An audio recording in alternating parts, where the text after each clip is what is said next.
Hey, what's up guys? Today's video, let's learn how we can tag someone in our Instagram story. For that, head over to your Instagram application, get logged into your account, then tap on your story. Now for this video, I'm going to simply take a blank picture. Now that I have this picture right here, if you would like to, let's say, tag someone, what you have to do is tap on this AA button at your top right hand side and you will see mention right here. If you do not see mention, you can directly go ahead, type in @ and simply type in the name of the person.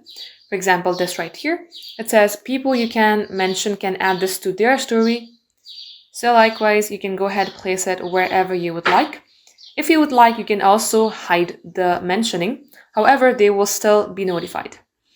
Now, as I do that, tap on your story.